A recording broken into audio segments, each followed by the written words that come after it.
तरह एक सच्चाई की किरण भी उस अंधेरे को धीरे धीरे चीरने लगी।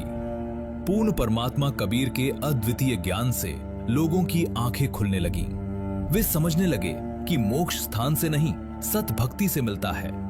जब पंडों को एहसास हुआ कि कबीर परमात्मा इस पाखंड को भी हमेशा की तरह समाप्त कर देंगे, तो वे घबरा उठे और अपने मौत के कारोबार पर आए संकट से निपटने के लिए आपस में मिलकर समाधान निकालने लगे।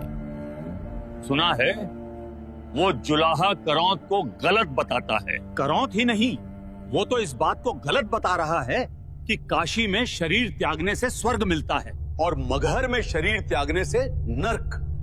अगर ऐसे ही चलता रहेगा तो करौंत का अस्तित्व मिट जाएगा। ये जुलाहा कबीर हमारी वर्षों से चली आ रही परंपराओं को खत्म कर रहा है।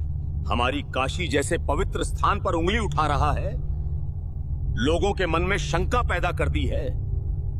लोग आकर सवाल पूछने लगे हैं, क्या सच में काशी में मरने से मोक्ष नहीं मिलता? अब बहुत हुआ, चलो उस जुलाहे के पास और उसे कहते हैं कि ये सब बोलना बंद करे। हाँ, तो चलो चलते हैं उसे साफ चेतावनी देने।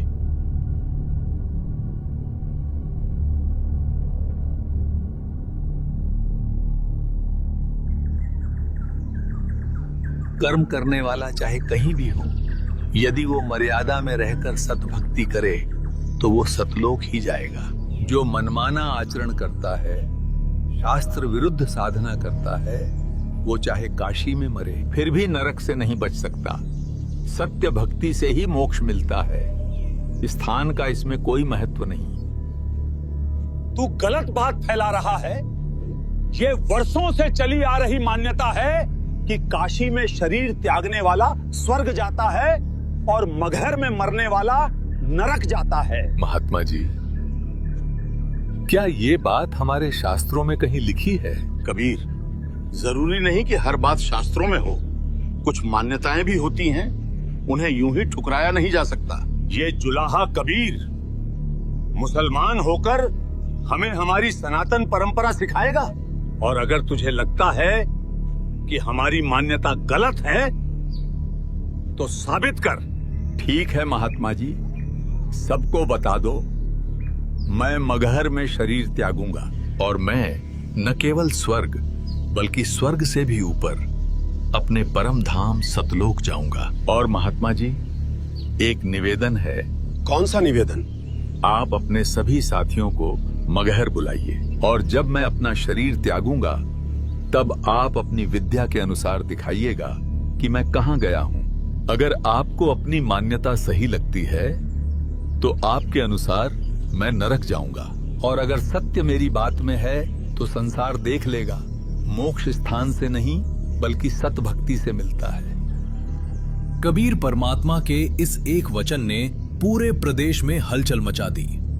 मान्यता का किला, जिसे पंडितों ने सदियों से खड़ा कर रखा था, एक ही क्षण में कांप उठा। ये खबर अग्नि की लपटों की तरह गांव-गांव फैल गई। सुना है कबीर जी वर्षों पुरानी मान्यता को खत्म करने मगहर जा रहे हैं अपना शरीर त्यागने।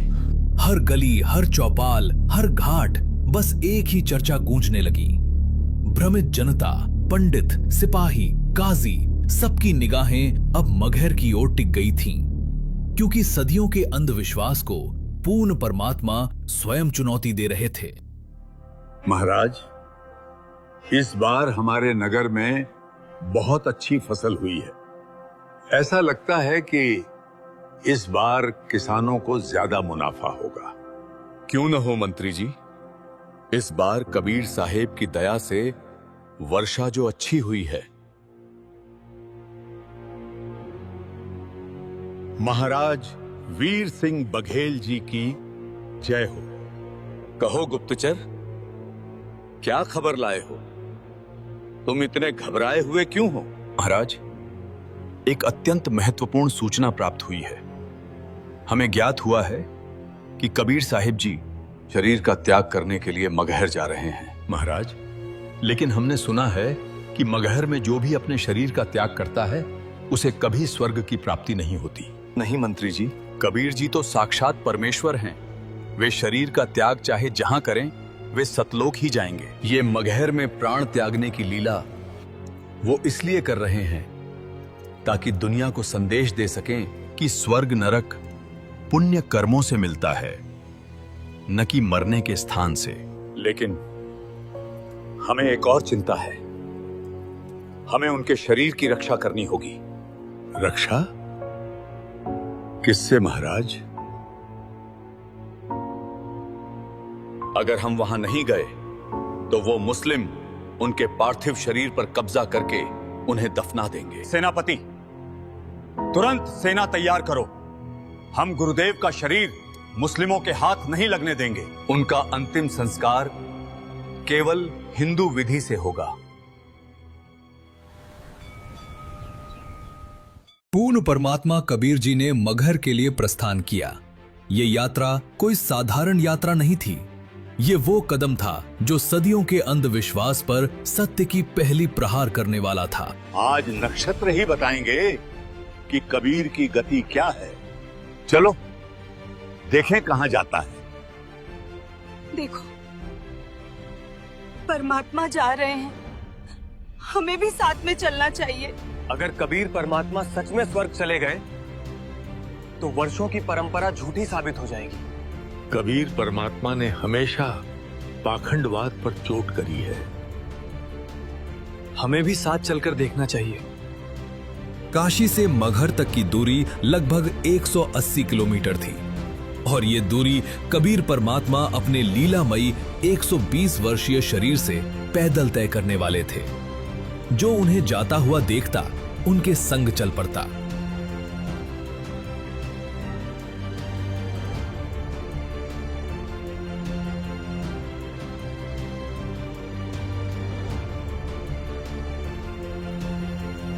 यहां से हम पैदल चलेंगे गुरुदेव के साथ।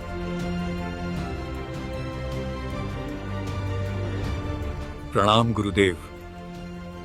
गुरुदेव, समाचार प्राप्त हुआ है कि वर्षों पुराने पाखंड को समाप्त करने आप स्वयं मगहर की राह पर निकल पड़े हैं। हे गुरुदेव, हम भी मगहर तक आपके साथ पैदल चलेंगे।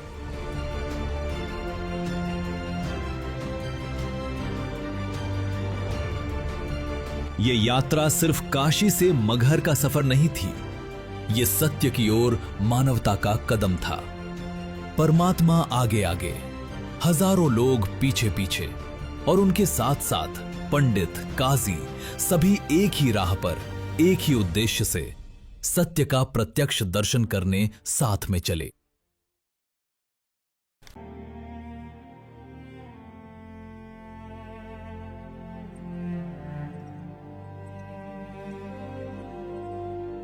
सुनो मुख्तार,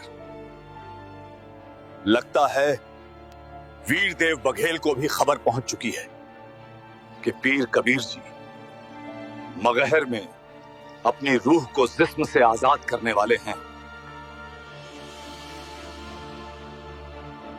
देख रहे हो, वो अपने राजपूती लश्कर के साथ पहले से ही काफिले में शामिल है। जी खान साहब, दूर से ही उसके घोड़े और सवार पहचाने जा रहे हैं। गौर से सुन लो तुम सब, चाहे कुछ भी हो जाए, वीरदेव को अपने मंसूबों में कामयाब नहीं होने देना है।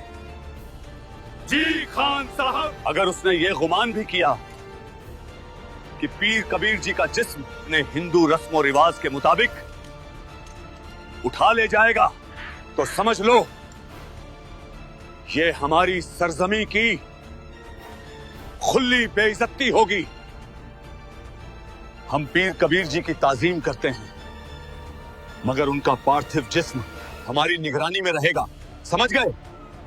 चाहे जान चली जाए या जान लेनी पड़े, लेकिन पीर कबीर जी का जिस्म किसी और के हाथ लगने न पाए। जी खान साहब। मगहर की तरफ बढ़ते हर कदम के साथ धर्म, सत्ता और सम्मान का टकराव और भी घना होता जा रहा था। हिंदू काशी नरेश वीरदेव सिंह और मुस्लिम मगहर नवाब बिजली खान पठान दोनों कबीर परमात्मा को अपने अपने तरीके से अंतिम संस्कार करना चाहते थे, पर किसी को अंदाजा नहीं था कि परमात्मा की लीला न किसी रिवाज से बंधी है, न किसी मजहब से। पीर जी, हमें आपके आने का मकसद मालूम हुआ। बिजली खान आपकी क्या खिदमत कर सकता है? मैं अपना शरीर त्याग करने से पहले स्नान करना चाहता हूं। जो हुक्म। पीर जी, मैं अभी आपके नहाने का पूरा इंतजाम करवा देता हूं। नहीं, मैं किसी बहते दरिया में स्नान करूंगा। पीर जी, यहां पहले एक दरिया बहता था, आमी नदी। शंकर भगवान के श्राप के कारण अब उसका पानी सूख चुका है। पीर जी, यहां चलते पानी का इंतजाम नामुमकिन है। चलो, दिखाओ मुझे वो आमी नदी कहां है। जी पीर जी, चलिए।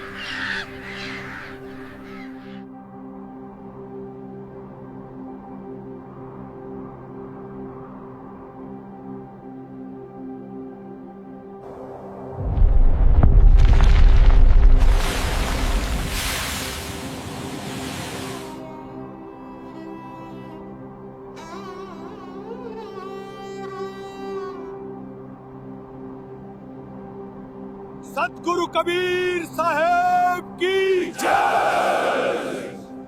आमी नदी, जो वर्षों से एक किस्सा बन चुकी थी, आज उसी नदी ने पूर्ण परमात्मा के इशारे से फिर से जन्म लिया। और मगहर की धरती ने जाना कि जो नदी को जगा दे वो किसी मजहब, किसी परंपरा का बंधा हुआ संत नहीं, स्वयं पूर्ण परमात्मा होता है। सतगुरु कबीर साहेब की जय। वर्षों से श्राप के कारण सूखी पड़ी नदी को अपनी दिव्य शक्ति से पुनः प्रकट कर देते हैं और फिर उसी प्रवाहित जल में स्नान करने के लिए प्रस्थान करते हैं।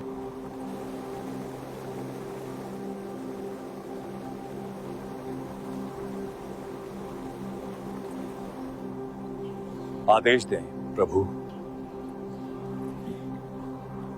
2 सफेद चादरों की व्यवस्था कर दो। एक मैं ओढ़ूंगा और एक बिछाऊंगा। जो आदेश मालिक, मैं अभी व्यवस्था करता हूं। वीर देव, बिजली खान, ये सैनिकों की फौज साथ लेकर क्यों आए हो तुम दोनों? परमात्मा जी, हम आपके पार्थिव शरीर को इन मलेच्छ मुसलमानों के हाथ नहीं लगने देंगे। अगर इन्होंने जुर्रत की तो इनकी कब्र यहीं खोद देंगे। वीर जी, आप हम मुसलमानों के लिए अल्लाह के सच्चे नूर हैं। आपका जिस्म हम मुस्लिम रिवायत से दफन करेंगे और अगर इन काफिरों ने आपके जिस्म पर हक जमाने की कोशिश की तो यहां इन्हीं की चिताएं जलेंगी।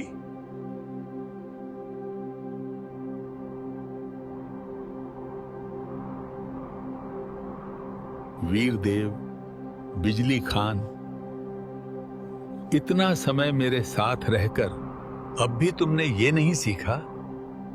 तुम दोनों एक दूसरे को अलग क्यों मानते हो? हम सब एक ही परमात्मा की संतान है, चाहे तुम उसे अल्लाह कहो या राम।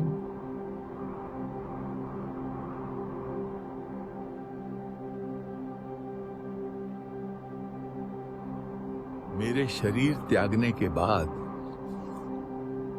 जो भी वस्तु तुम्हें मिले उसे आधा आधा बांट लेना, पर आपस में झगड़ा मत करना, वरना बहुत बड़ा अनर्थ हो जाएगा। जी परमात्मा। कबीर प्रभु के जिस्म को छोड़ने के बाद मैं उनके शरीर को अपने कब्जे में लेकर रखूंगा।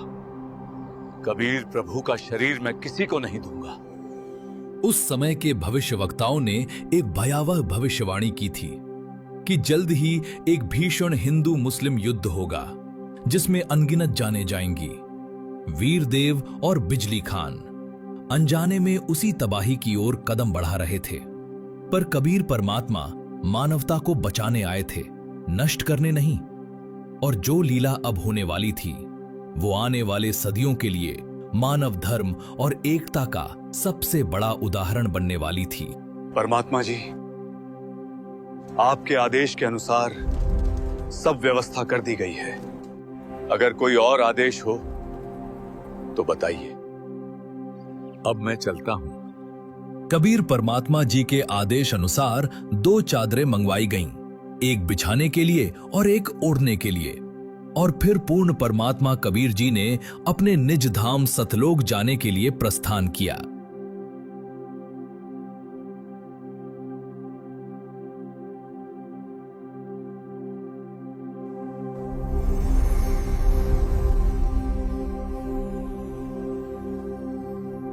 हे पंडितों, हे काजियों, मैं चल पड़ा हूं स्वर्ग से भी अनेक कोस ऊपर अपने सतलोक।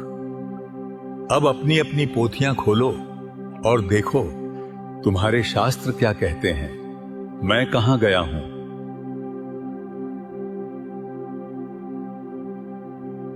उठा दो पर्दा, उसमें नहीं है मुर्दा।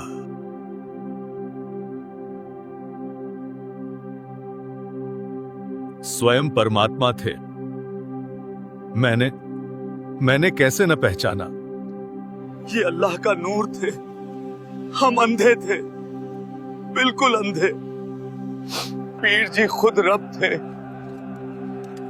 और हम उन्हें पहचान ही नहीं पाए।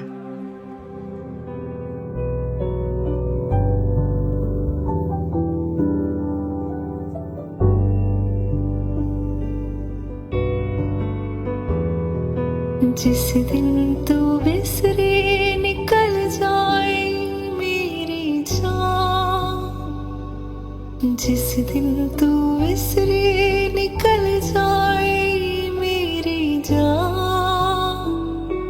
श्वासा दी माला नल सिमरा मैं तेरा नाम, तेरा नाम, तेरा नाम।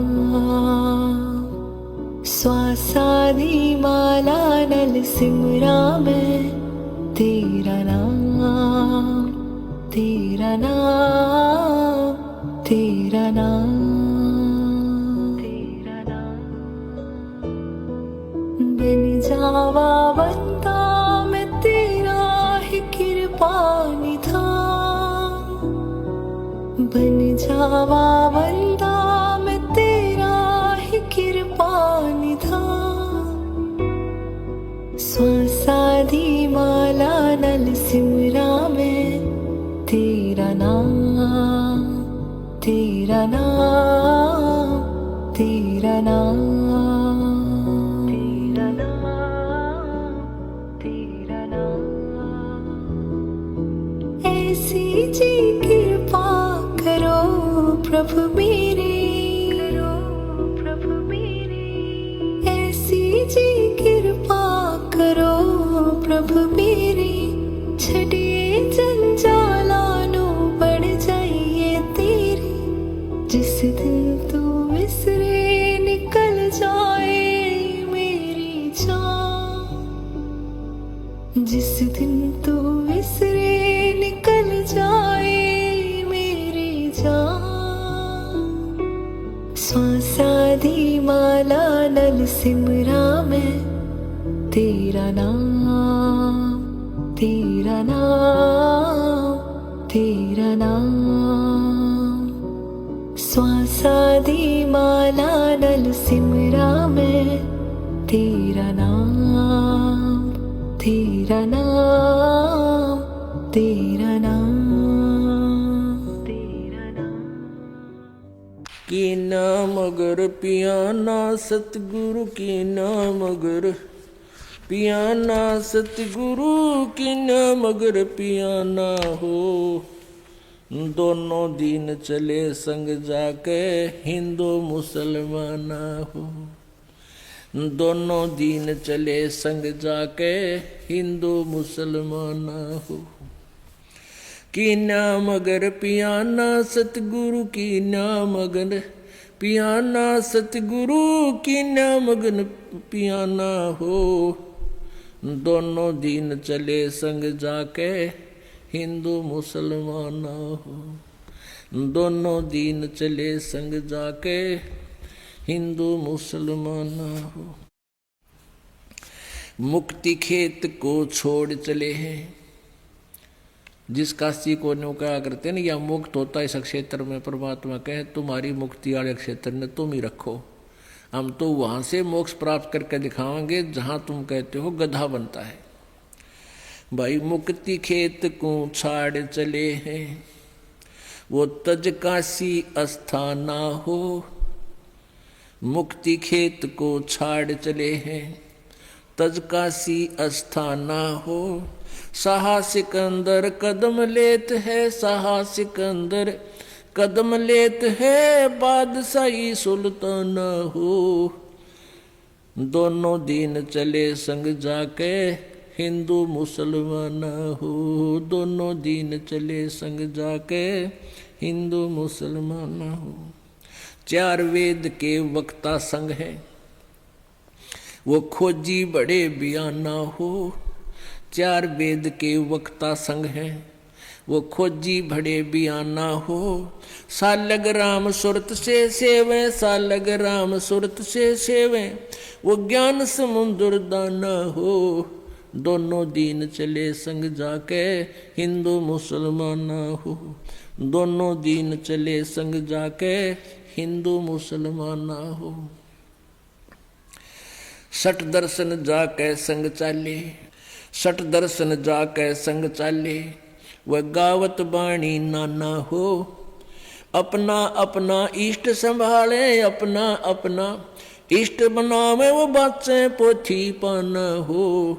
दोनों दीन चले संग जाके हिंदू मुसलमाना हो। जहां लोग उनके पार्थिव शरीर के होने का अनुमान लगाए बैठे थे, वहां शरीर नहीं बल्कि सुगंधित फूल प्राप्त हुए। उन फूलों और चादरों को हिंदू और मुसलमान दोनों ने आधा आधा बांट लिया। वीर देव सिंह बघेल ने उन फूलों को मंदिर बनवाकर उसमें स्थापित किया और बिजली खान पठान ने उन्हें मस्जिद बनवाकर उसमें रखा। कुछ फूलों को काशी में उस स्थान पर स्थापित किया गया जहां कबीर साहब चबूतरे पर बैठकर सत्संग किया करते थे, जो आज काशी चौरा के नाम से एक विशाल आश्रम के रूप में विद्यमान है। आमी नदी, जो कबीर परमात्मा के आशीर्वाद से पुनः प्रकट हुई थी, आज भी अपने अस्तित्व की गवाही देती है। मगहर में मंदिर और मस्जिद की दोनों यादगारों के बीच केवल 100 फुट की दूरी है और उनके बीच एक साझा द्वार है जो आज भी हिंदू मुस्लिम भेद को समाप्त करता है। यह घटना इस सत्य की साक्षी बनी कि कबीर परमात्मा किसी एक धर्म के नहीं थे, वे समस्त मानवता के भगवान थे। पर समय के साथ उनकी शिक्षाओं को फिर से कर्मकांड और मान्यताओं में उलझा दिया गया। आज पूर्ण परमेश्वर कबीर जी के स्वरूप संत रामपाल जी महाराज शास्त्र सम्मत प्रमाणों के आधार पर यह बताते हैं कि मोक्ष न मंदिर से मिलता है न मस्जिद से। मोक्ष मिलता है केवल पूर्ण परमात्मा कबीर जी की सत भक्ति से, जो जीव को जन्म और मृत्यु के चक्र से सदा के लिए मुक्त कर देती है। सत साहिब।